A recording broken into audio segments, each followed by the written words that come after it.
Dan pemirsa, kita sudah terhubung dengan Direktur Penunjang Medis Rumah Sakit Kartika Pulomas yang menjadi salah satu rumah sakit rujukan bagi pasien COVID-19 di Jakarta. Sudah ada Dr. Ihsan Satria. Selamat siang, Dr. Ihsan. Ya, selamat siang. Baik, Dok, hingga saat ini apakah sudah pernah Rumah Sakit Kartika Pulomas ini menolak atau merujuk pasien COVID-19 karena ruangan penuh, Dok? Ya, sampai saat ini memang ruangan Rumah Sakit Kartika Pulomas sudah sangat penuh sekali untuk penanganan pasien COVID-19. Kami saat ini sudah menerima pasien kurang lebih 17 pasien di ruangan isolasi mandiri, ruangan isolasi Rumah Sakit Kartika Pulomas, dan 1 pasien di ICU Rumah Sakit Kartika Pulomas. Sedangkan untuk di ruang UGD sendiri saat ini masih ada pasien yang menunggu untuk masuk ke dalam ruangan rawat inap ataupun ke ruangan ICU di Rumah Sakit Kartika Pulomas. Begitu, rekan. Baik, berarti sebenarnya kapasitasnya berapa dan dalam per hari ataupun per minggu tuh lonjakan kelebihannya tuh mencapai berapa, Dok? Ya, di UGD kami sering sekali kami menerima pasien dengan kemungkinan probable dari COVID-19, di mana sampai 1 hari mungkin kami bisa menerima 5 sampai 6 probable pasien COVID-19. Dan saat ini kami sangat sering merujuk pasien di mana yang tidak bisa masuk ke dalam Rumah Sakit Kartika Pulomas. Gitu. Begitu, rekan. Nah, baik, sebenarnya rujuk alurnya seperti apa sih, Dok, ketika pasien mungkin dengan gejala masuk ke rumah sakit pertama kali diterima di ruang mana? Ruang UGD, ICU, atau HCU, Dok? Jadi pada saat pasien ini datang ke rumah sakit bisa ada 2 pintu sebenarnya. Pertama bisa dari UGD atau dari poli rumah sakit.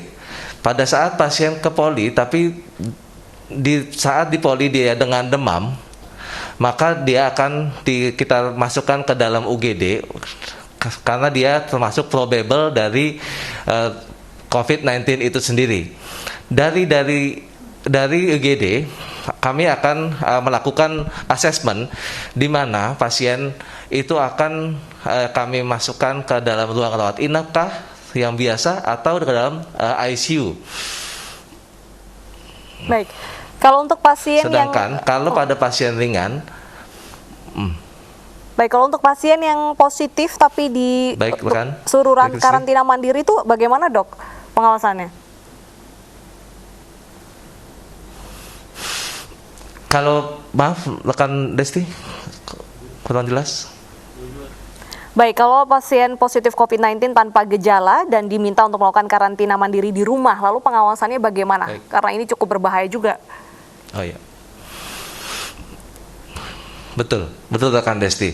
Saat ini kalau pada pasien dengan gejala ringan dan isolasi mandiri, maka kami akan berkoordinasi dengan Dinkes dan juga Puskesmas di lokasi dari pasien tersebut berada, di mana kami akan memberikan informasi kepada Puskesmas bersangkutan untuk bisa memberikan pelayanan kepada pasien tersebut pada saat dilakukan isolasi mandiri. Begitu, rekan Desti.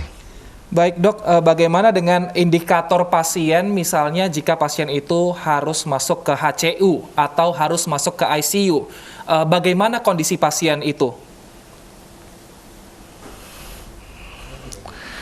Apabila pasien dengan gejala sedang sampai berat, di mana dia terdapat gejala perburukan pernafasan, bukan hanya demam, batuk, ataupun pilek, tapi dia dengan adanya sesak nafas, maka pasien itu sudah disarankan untuk masuk ke dalam ruangan HCU ataupun ICU, di mana pada ruangan HCU itu mereka akan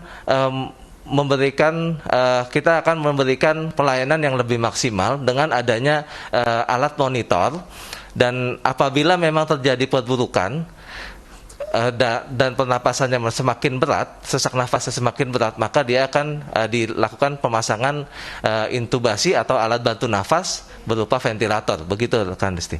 Nah, jika ternyata ruangan HCU atau ICU itu penuh, apa langkah dari pihak rumah sakit? Karena ada juga informasi bahwa ada yang menunggu sampai 5 hari di UGD, dok.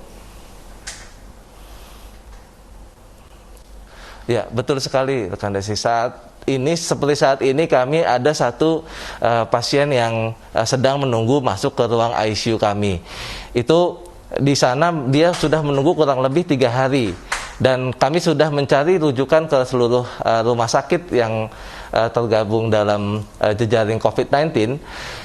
Itu sudah tidak ada yang bisa kami rujuk ke sana gitu. Jadi memang itu sudah sering terjadi, dan bahkan beberapa kali kami mendapatkan pasien yang harusnya dia masuk ke ICU di UGD sudah mengalami pernapasan yang semakin berat sehingga tidak dapat tertangani dengan maksimal. Baik, apa solusinya dok saat ini dan apakah sudah berkoordinasi mungkin dengan pemerintah ataupun Kementerian Kesehatan? Ya, baru saja tadi malam kami rapat video conference dengan BNPB dan juga Pemda DKI terkait penanganan COVID-19 di DKI Jakarta ini. Kami sudah berkoordinasi dan kami menyampaikan bahwa saat ini kekurangan ventilator untuk di ruangan ICU tersebut. Karena kami berencana untuk menambah kapasitas ICU kami menjadi 4 ruangan ICU, dan saat ini dibutuhkan ventilator untuk melengkapi hal tersebut. Lalu memang dari pemerintah sepertinya juga sudah akan melaksanakan untuk menambah juga ruangan ICU di tempat yang lain. Barangkali seperti itu. Baik. Terima kasih Dr. Ihsan, semoga penambahan fasilitas dan juga ruang perawatan ini bisa segera dilakukan ya, agar pasien COVID-19 bisa segera tertangani, dan bagi yang sedang sakit semoga lekas sembuh dan tetap semangat. Betul sekali, kita juga akan doakan tenaga medis agar tetap sehat dan juga semangat untuk menjalani untuk merawat pasien COVID-19.